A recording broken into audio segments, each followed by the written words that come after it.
Assalamu alaikum wa rahmatullahi ta'ala wa barakatuh, dear students. This is another lesson. So today, inshallah, we're going to talk about, how's the weather today? Arday sharafta maanta waxaan ka hadli doonaa inshallah erayo ku saabsan jawiga. Ma roob baa daaya, ma cadceed ayaa jirta, ma baraf ayaa daaya, wixii la mida. Kulaylka iyo qabowga iyo wixii la mida. How's the weather today? Jawiga maanta ka waran. How's the weather today? How's the weather today? Marka waxa laga soo gaabshay how is. Halka waxa laga soo gaabiyay calaamada waxa la yiraahdaa apostrophe. Maxaa la yiraahdaa? Apostrophe. Halka waan ku qoray waxa la yiraahdaa apostrophe. Apostrophe ayaa la yiraahdaa. How's the weather today? How's the weather today? Jawiga maanta ka waran. Jawiga maanta ka waran. It's sunny. Cadceeda warkaysan. It's sunny. Maanta cadceeda ayaa jirta. It's sunny.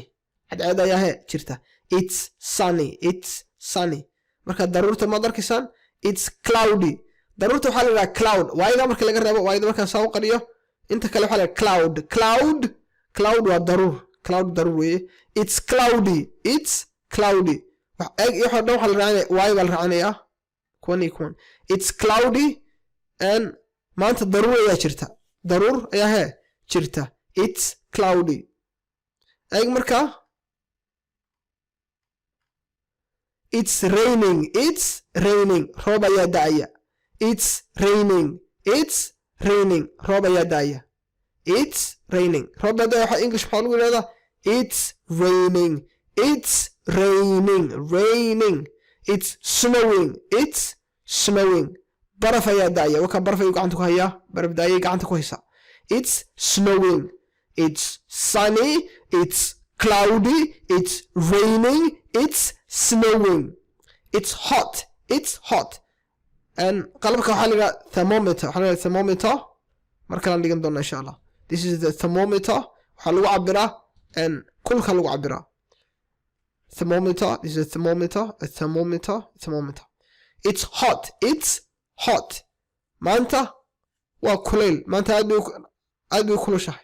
Marka cimiladu markay aad u kulushahay jawiga markuu aad u kulul yahay waxaad oranaysaa it's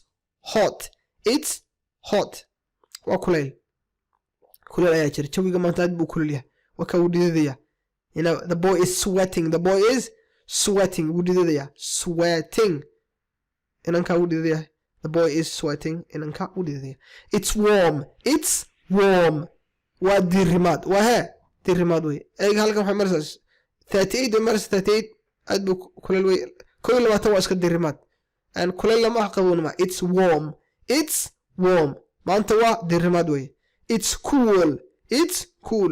cool حويه وركه 10 ku mariyo weye marka waa qabow it's cold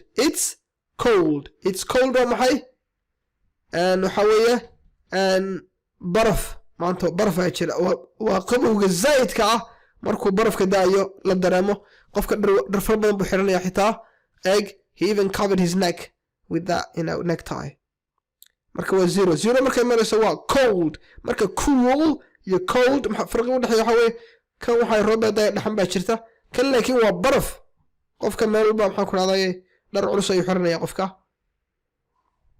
look when it's sunny it's hot marka cadceed jirto waa hot when it's cloudy it's warm markay daruur jirto it's warm when it's raining it's cool when it's snowing it's cold markay if it's sunny markay cadceed jirto it's hot marka waa isku it's sunny it's hot it's cloudy it's warm it's raining it's cool it's snowing it's cold so dear students we're going to stop our lesson there and I leave you with assalamu alaikum wa rahmatullahi ta'ala wa barakatuh